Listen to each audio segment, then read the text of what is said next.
Let's talk about your new book, Source Magic. Yeah, let's do that. It is another one of those anthologies. Since I am very productive, I write essays, lectures, pieces for my own entertainment in a way about cultural and cultural topics. It's hard to keep up even for me, but a good way to deal with all of these things is to anthologize them. And I've done a few. Resonances was the first one in 2014, and then Occulture came in 2018, and this year there's Source Magic, the origin of art, science, and culture, which sounds really grand, and it is, but it is an anthology of essays from this past year, these past years, basically, about the usual suspects, or culture, the occult, culture, magico anthropological perspectives when looking at things in the world. Um, and as I collected them for publication, I realized that there is some kind of substantial red thread here that points to a theory, if you will, or a thesis that our entire organism, biological, mental, intellectual, on all levels, we are ingrained with magic. Since time immemorial, so-called, before historical time even, we have been working with a magical approach, magical thinking, magical behavior, intuitive decision making, trusting in dreams and those who are more capable of dreaming, like the shamanic elements of the tribe. Has always been with us. And I do believe that our genes, the genetics, basically a kind of recording device, because we are totally acting out on stimuli coming from our instincts, and our instincts are recorded composites of what we've experienced and our ancestors have experienced throughout the beyond the millennia, for a long, long, long time, for total all of Homo sapiens time. And logically, then, um, I'm not surprised that we are today immersed in magical themes, in fiction and culture, and also magical thinking is very, very present. Because I do believe that humans have always worked a kind of magical approach, magical thinking in dire straits. When we need to fix something, we've had this element of trusting what you feel on the inside and what you find inside, and then making decisions based on that, rather than trusting some kind of authority too much, when you know that the authority is basically only there because of, for instance, brute force, some kind of dull, blind authority, without them thinking about what's good for everyone. And this kind of holistic thinking, that we're all parts of the same organism, is also ingrained in my thesis, or these theses that are part and parcel of kind of a magical anthropological approach, and where this thing I call source magic is something we all carry, not just genetically, but mentally, and how we approach things and how we behave in our social interactions. We are completely permeated by and ingrained with magical thinking and magical behavior, a ritualized behavior.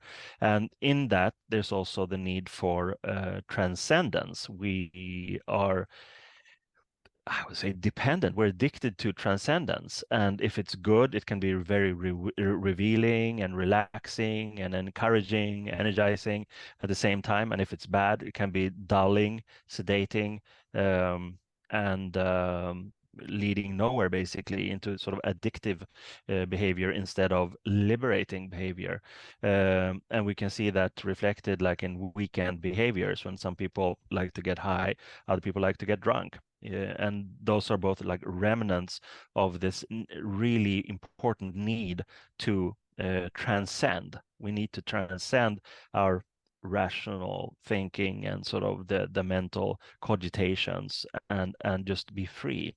And it's probably not good to be free 24/7, but it's those moments are important for us to jolt and change the perspective for a limited time. That will give us perspective. on what we're doing and if we're heading in the right direction. So that's basically what the book is about. Okay, great. That's so interesting to hear you talk about your book because I haven't really heard you present it before. Right. I mean, it's both easy and hard. It's easy because I basically wrote all of the stuff, and it's hard to contextualize something that is like a bouquet.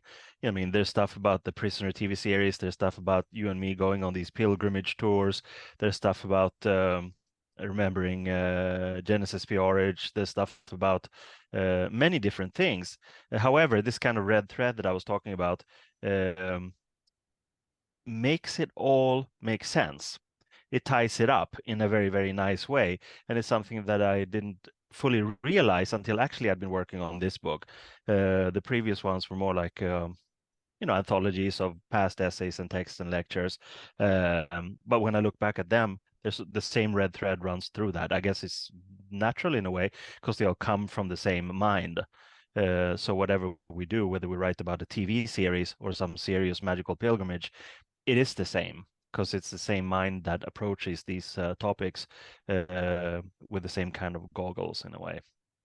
Well, and that's something you've helped me to see is how central magic is to human life. Yeah, absolutely. And like I said, I think it's central is not strong enough a word to really cement how important it is.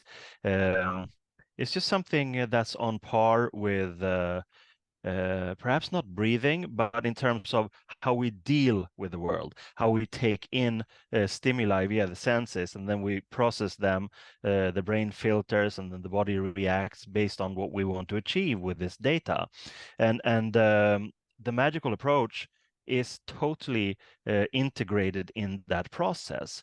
I mean, when we talk about magic, we think about, arcane mysteries and sort of these occult things going on, whether it's invisible things or magicians in robes, and but that's just like the surface of it. When you scratch the surface, you realize that each and every human being has this inherently in him or herself, because we take in the data, we process it, and then comes the critical thing: how do we act upon these things? Well, there are cultural impositions. It says that no, you can't eat pork, or yes, indulge in pork, or other like cultural differences that are basically arbitrary and has to do with survival things originally.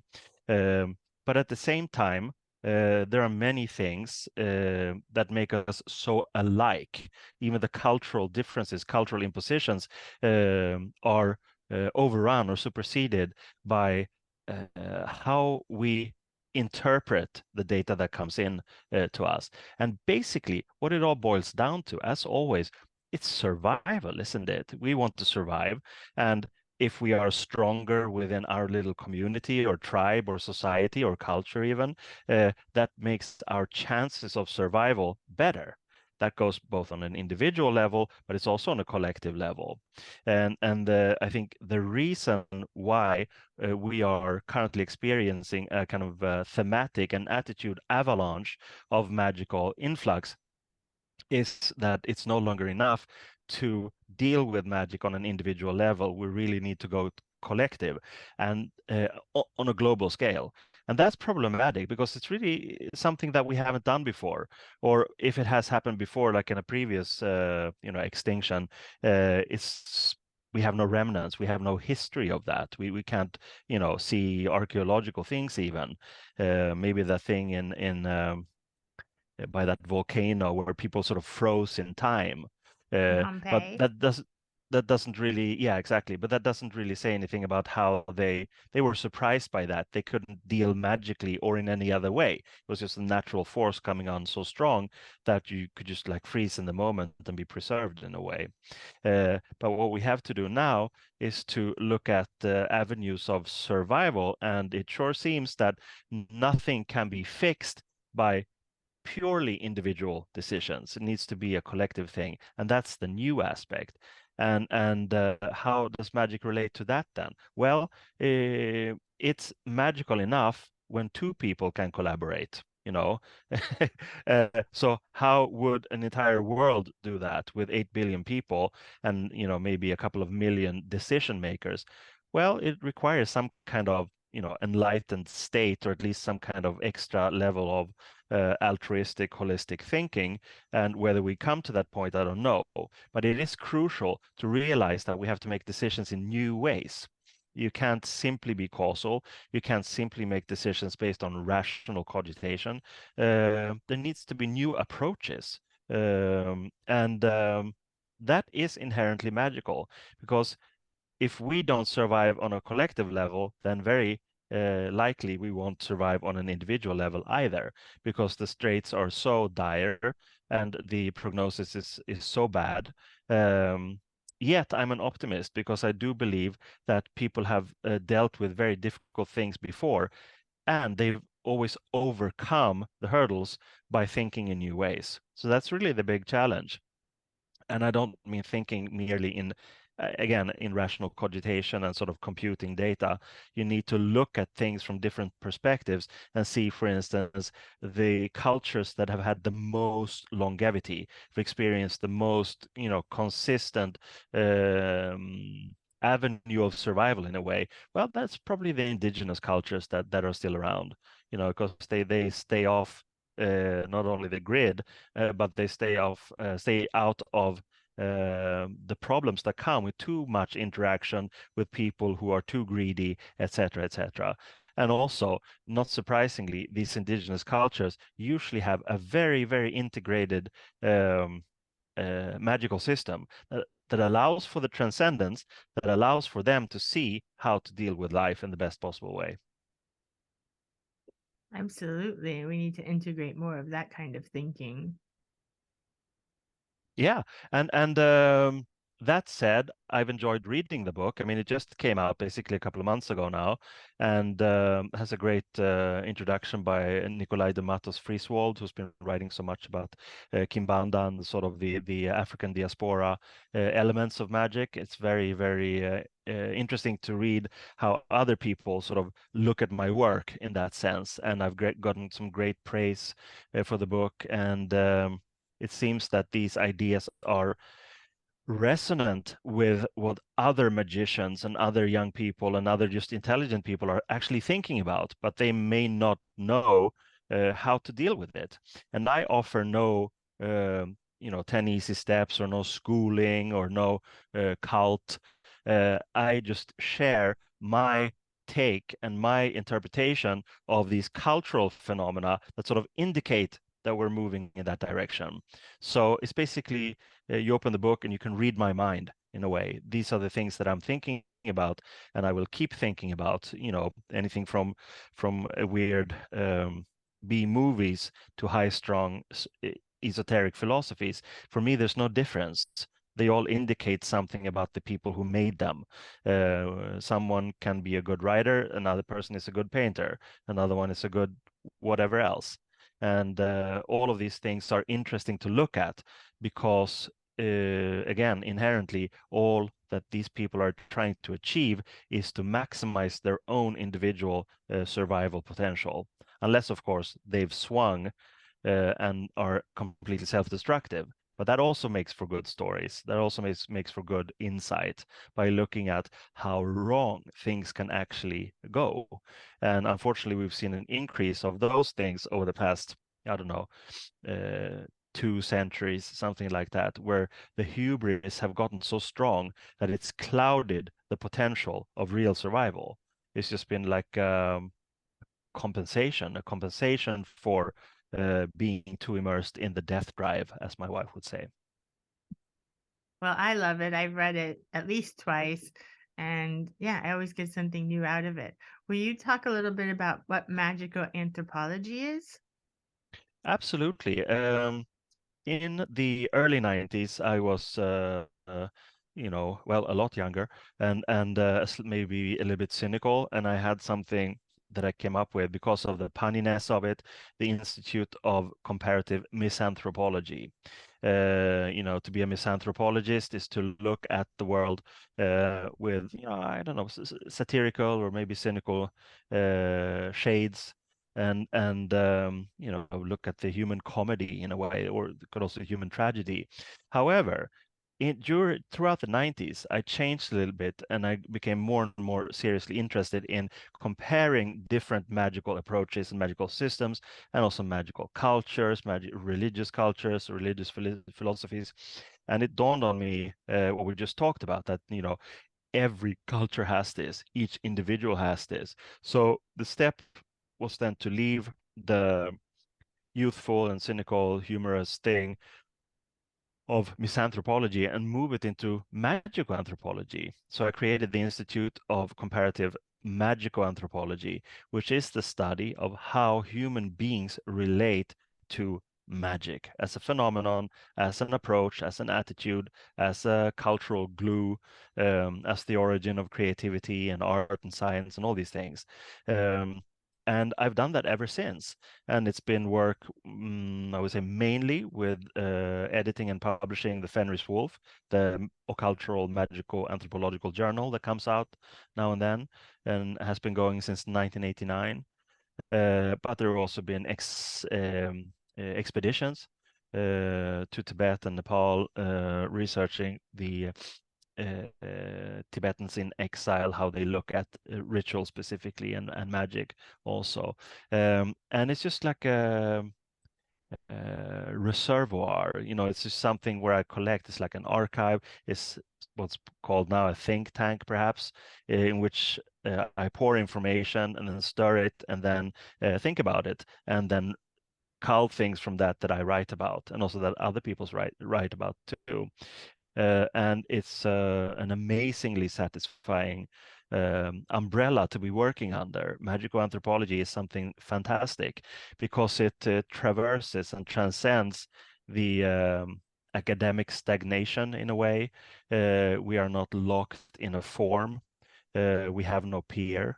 We don't have any need to adapt the output, any rigorous, restraining form or attitude. We want to be free in looking at things that make human beings free. That's pure logic, and I can only see it growing. The more I and other people write about this under the magical anthropological umbrella, the more it will, gain momentum. The more it will show its presence, and I think it's an attitude that will be important in how we look at things. Not only what the other people are doing, but also what we're doing together. We need to have a magical anthropological approach, and that's something that I did write about in Source Magic in one of the essays. Is that magic is like the core, it's the source, it's the atomic or center around which electrons revolve. For instance, science, for instance, art, for instance, chemistry, biology, engineering, all of these things, they revolve around the atomic core of magic. So in that sense, it is also creating a model for interpretation of basically every manifestation of human ingenuity, human intelligence, human culture, basically. Wonderful. And you wrote about some of those expeditions in your upcoming book that you just handed in, your kind of magical autobiography of sorts. That should be out next year, right? Yeah, it will be out early 2024. It doesn't have an official title yet. The working title is Times Saturn, because I've gone through 2 Saturn returns, or I will have when the book comes out. And I thought it was important to integrate memories and experiences of those trips to Tibet proper, to Nepal, to India, where we met so many Tibetans in exile and other, Tibeto-Buddhists also, because it was such an incredibly inspiring and revealing experience to be in their presence, not as some kind of phenomenon that you go to a cultural center here in the West and you sort of take part of a enlightened conversation between one Buddhist monk and someone else, but to actually be in their environment and be immersed in their art, and also realize how important it is. And I would argue not only for them or for us as Western magicians, but for everyone to be immersed in a ritual system that is completely immersed in symbols, symbology, to have these things where you have a language that is non-rational. It's not based on a strict, clear communication, but dropping little seed into people's minds, those who are active, so that it can bloom within them. In Buddhism in general, you have the Om Mani Padme Hum mantra as the most central one. About the finding the jewel in the lotus. That's a beautiful symbol. But it basically means that you have to pick off the petals, pick off the leaves, pick up anything that's redundant, and you will find the jewel in the lotus. As a magical process, that's a remarkable, beautiful symbol. And again, their entire culture, if you look, iconography, symbols, ritual behavior, the using of vibration through chanting and the musical instruments, is just so advanced. Um, and it's simple at the same time. That we have a lot to learn from that, and I think the entire world does. Each culture has. Many cultures have those elements, a unique iconography, the use of music and vibration and chanting. So it's not something that's exclusive to them, but it's exclusive in the sense that it's all about enlightening the mind. It's about setting the mind free. Whereas in many other cultures, specifically the monotheistical ones, it's about keeping people down. It's not about encouraging them to be free. It's a crowd control thing. It's I don't know, pretty draconian and dark in the way that they use a language of possible liberation in order to keep people down, in very much in the same way that commercial advertising works, I think. That makes sense. And commercial advertising comes from this kind of monotheistic that went to capitalistic culture. Mm, And you also have a brand new book out called Chimera Obscura. that's right. It's a book of art or photographs, basically. I wanted for a long time to sort of collect images that have been exhibited. Um, And this specific book, Chimera Obscura, it collects some of my exhibitions from 2003 to 2014, basically. And it's photographic images. One has the theme of death, for instance, where I realized that I've been taking so many pictures of things that are dead or cemeteries, or the iconography of death in different cultures and different trips I've taken. So that was quite a beautiful exhibition. And one is about just impressions from other kinds of travels throughout many years. And one is portraits of artists and creatives that I've met.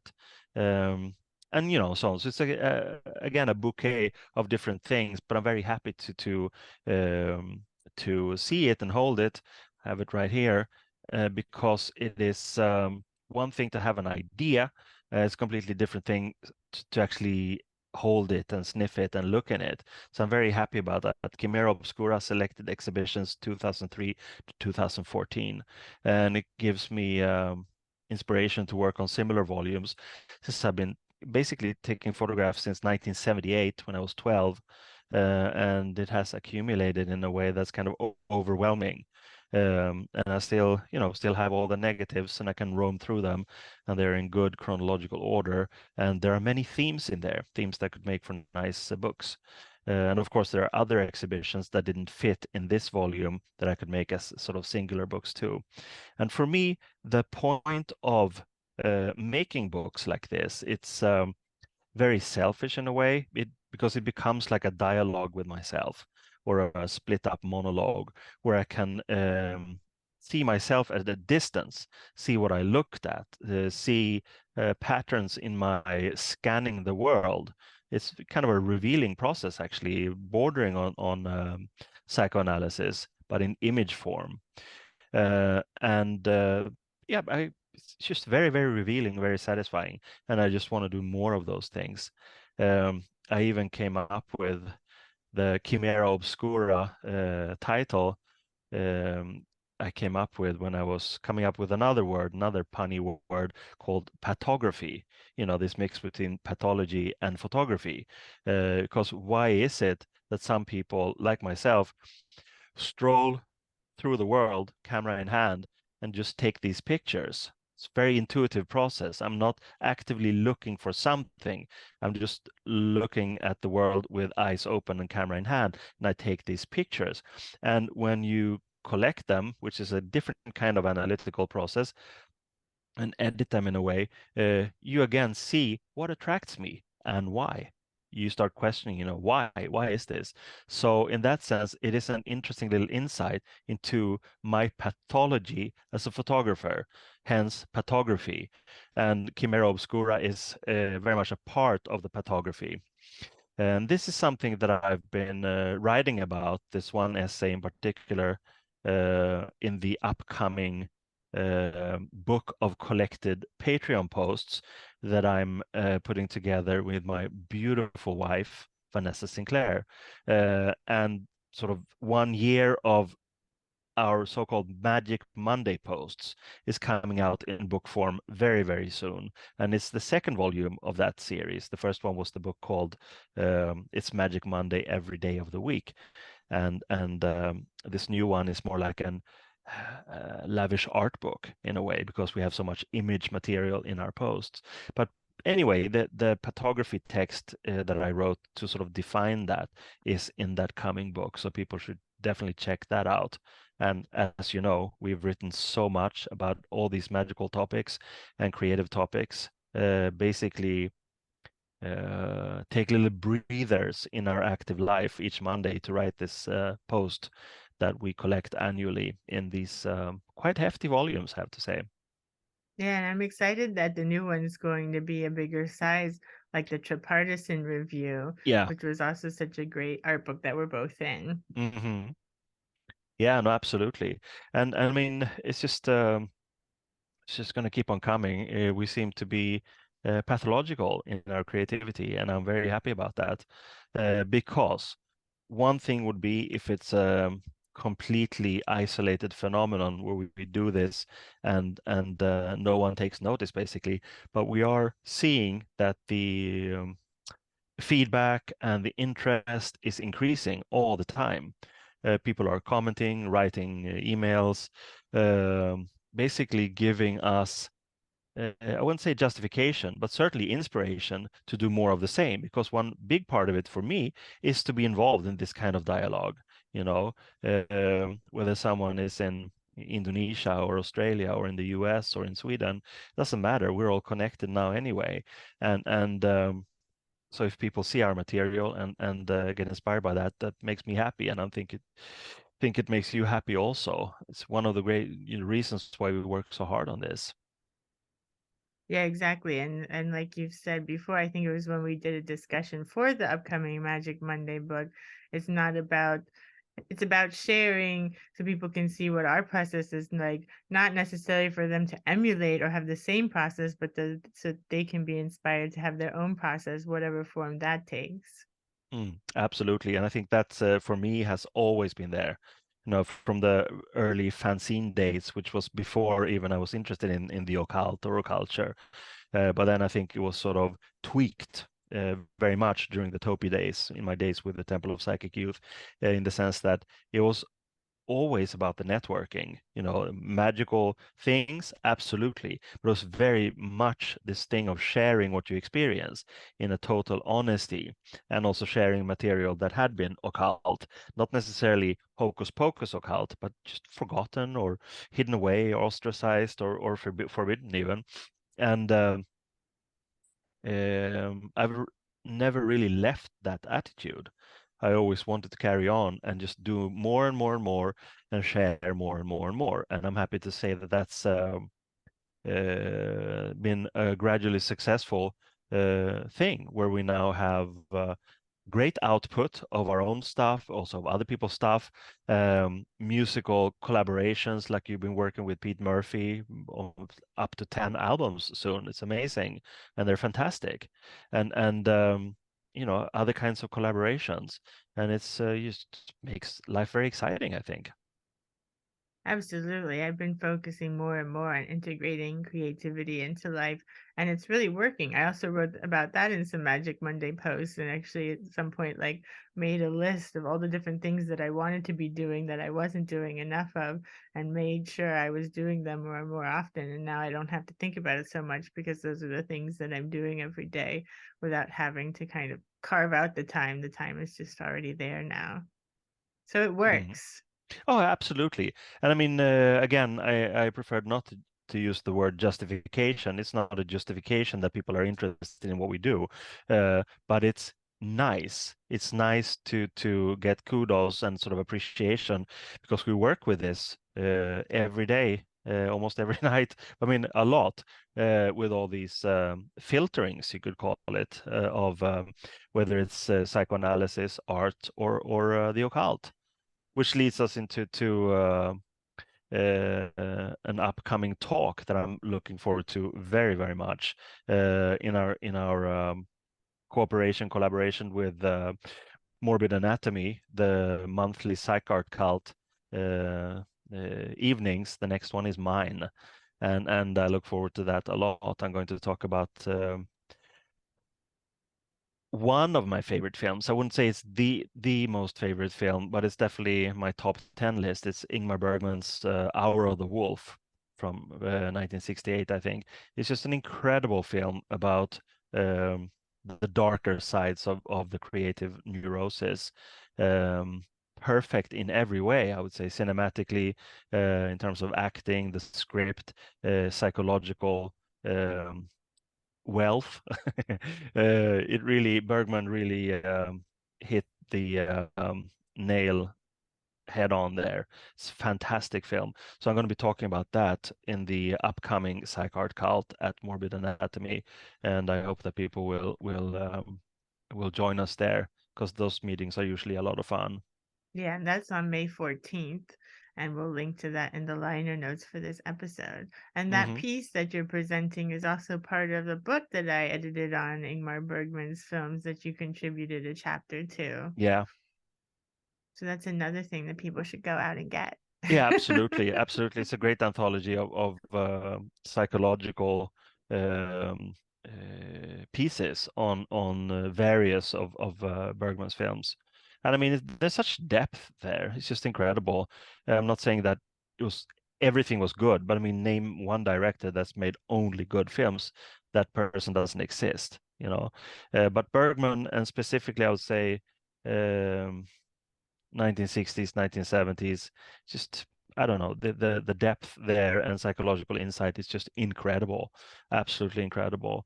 And when he becomes meta in the sense that he comments on his own artistic process or artistic neurosis, then I think it doesn't get better than that.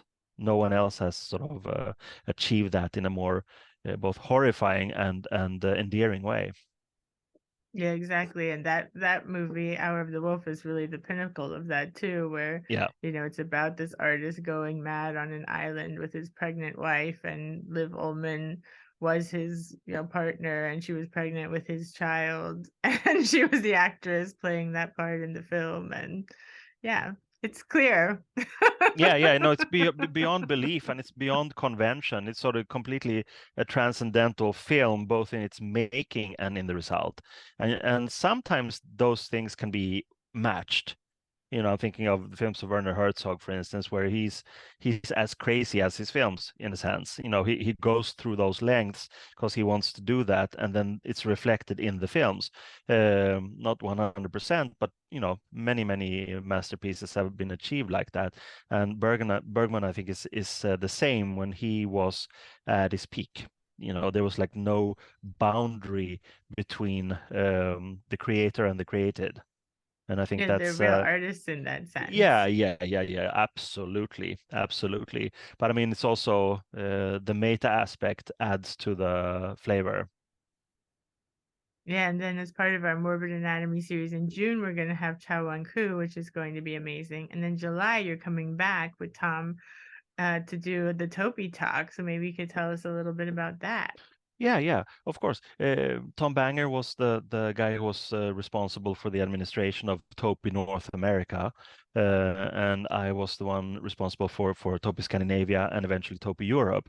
And we were in contact from, I guess, from 1986 or something like that, exchanging information and just being in touch and making this thing a reality together with all the other Topi nodes that were called either access points or stations. Um, so we have now reconnected and it's been wonderful, and we can sort of compare perspectives. And I think that's exactly what we're going to do in this evening at Morbid Anatomy, talk about our own individual experiences of Topi, what it was, what really happened, etc. And then, of course, see what's there for our times. Is there anything substantial there that we can move on into the present time and also into the future? I believe so, but I'm going to save those ideas and thoughts until that evening, together with Tom Banger at the Psych Art Cult Care of Morbid Anatomy in Th- June, right? That'll be July Mm. 16th. July 16th. Yeah. Yeah, and then in September, we're teaching a class together through Morbid Anatomy. So that'll be 4 Sundays, starting September 10th on the magic and creative potential of the cut up method. Yeah, that'll be fun. I mean, also in this book that we are preparing now for publication, we may need to call on our cosmic friends, as it's called, which is basically 1 year of summing up our Magic Monday posts at Patreon. We do uh, reference cut-ups, the cut-up method, historical cut-ups, a lot. It's obviously something that's important to us. Um, and yeah, we could talk about why, but I think we have to a great extent already. But it's interesting to see how one little artistic or psychological method can be applied on so many different things in life. And it's not just about cutting up text and making a new kind of experimental poetry.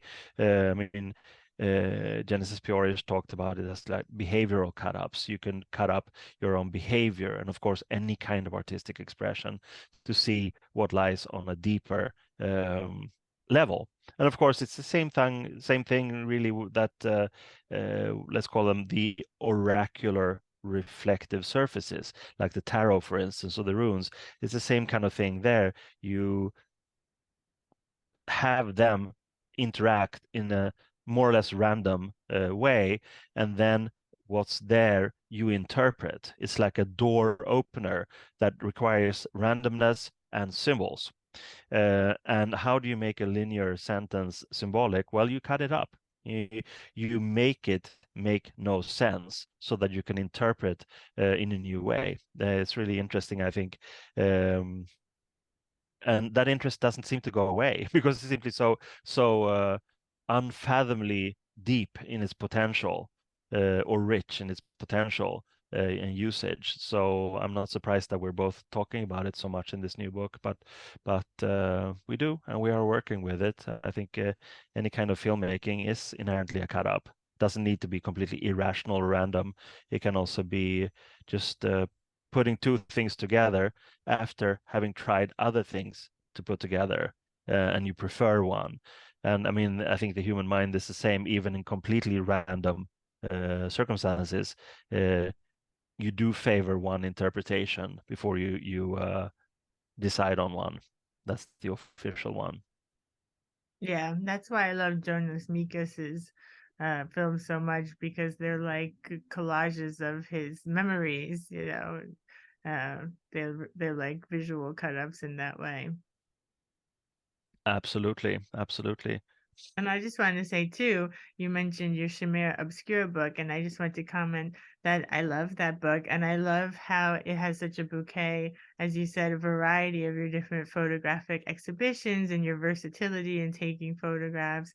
And of course, it has, as you mentioned, The Death is in Our Hearts, exhibition, which is very special to me because that was actually the second Morbid Anatomy event ever in Brooklyn. The first one was Caitlin and I talking about the cut-up method and third mind of Burroughs and Geisen and our work together. And the second one, which was on Burroughs' birthday, February 5th, which also happens to be the day that Cabaret Voltaire was launched. So it's a very Dada cut-up kind of day. You came and presented Death Is in Our Hearts at Morbid Anatomy in Brooklyn.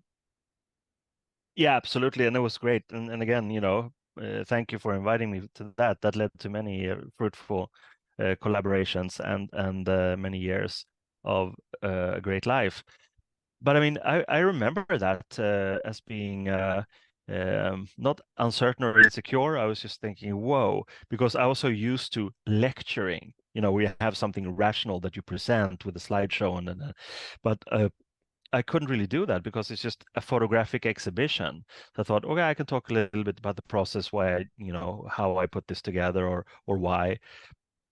And I remember that it was a lot of fun in the sense of leaving the scripted and just talking about the pictures. And you can't really go wrong with death, because it's something that everyone is inherently attracted to, although they might not admit it. But the iconography of death specifically is very interesting to look at and compare with how people look at death and dying and post life, meaning sort of cemetery culture, how people deal with it and how they integrate concepts like mourning and sorrow and honoring, and also are the ancestors alive when they're dead? That's an interesting question. I remember that evening at the physical morbid anatomy place in New York was so great because I was sort of freewheeling a lot and I liked it. And I've done that more and more since then, I think. When you have a thematic lecture, you need to stick to certain rudimentary facts, but I like it very much when it becomes like a dialogue in which I speak the most. Well, and that's what's nice about the Morbid Anatomy events in general. The way we do them now is people do come and present often a paper that they've written, but then we always have just as much time at the end for discussion between the speakers or with us and the speakers, and getting questions from the audience. So it really turns into like a great discussion every time. Because as far as I found, the people that come to these events and are interested in this intersection with psychoanalysis, the arts, and the occult are such great thinkers and such creative thinkers, and they're really open to listening and learning about different perspectives. And everybody just really plays off of each other in a great way, and it becomes very inspiring, I think, for all involved. Absolutely. And we should probably mention also that it also accumulates nicely, but where is the accumulation? I don't think many people backtrack, for instance, on the Morbid Anatomy page or on our page and find these old video recordings. So I wouldn't say the material is lost, but it gets drowned in this morass of digital culture. I mean, we've decided to cherry pick and anthologize many of the psych art cult evenings that we've had in book form, just like we're doing now with the Magic Monday Patreon posts, and with the Fenris Wolf, and all these things where you sort of need to make it solid, make it physical, make it for something to enjoy whenever they want to in book form. I think the book form is still superior to anything humans have ever achieved, and I think it will remain that way. And that said, it's staggering when you think about it, because we have had so many evenings with so much great material. Not to mention your Rendering Unconscious podcast, and it's just so many great people talking about interesting things. So there will be many, many, many books in the future from us. Yeah, we're going to start anthologizing the Rendering Unconscious Yeah, podcast interviews as well into thematic books. And yeah, and also get Rendering Unconscious, the first book, back out, yeah, because it's out of print at this point. high time, high time. So Anything else yeah, you want to mention before we wrap up? yeah, absolutely. I mean, this when you do a lot, you can sort of almost make yourself disappear, because you at some point you get so overwhelmed by it that the pace becomes slower. And it's something that you should try to avoid, but if it happens, it's really no problem. You just have to work harder and more disciplined. So there'll be many more books coming out from the Tripar desk, and also films, getting back to finishing many of the An Art Apart documentaries that I've shot but not edited, meaning, those interviews with artists. And as for the music, something that I haven't really worked actively with for many years now. I've done a few things, but not as much as I used to. But now I'm going to offer the archive. There are probably somewhere around 40 albums that need to come out again digitally and on physical releases. So I'm going to be talking to labels. Also, labels are very welcome to get in touch if they want this list of potential album releases. There's a lot of interesting stuff there. So that's how I intend to sort of push myself back into making music, is to make sure that the archive gets out there, and it can inspire other people, but it can also hopefully inspire me in a way to start making music again. Excellent, because the music's so good. And as always, I like to thank you at the end of the podcast for creating the intro and outro music for Rendering Unconscious podcast, too. That's right. That's right. Well, thank you, Kyle. It's so much fun to have you here. I've put so many of your different lectures up as episodes, and I'll list all of those also on the page for this episode so people can check out some of Carl's lectures that have been previous episodes. But it's nice to actually have you here live. Mm-hmm. Thank you very much. It's a great pleasure. And I'll see you in just a minute in the living room. In about a minute or two. Yeah. Until then, be well. Bye. Bye.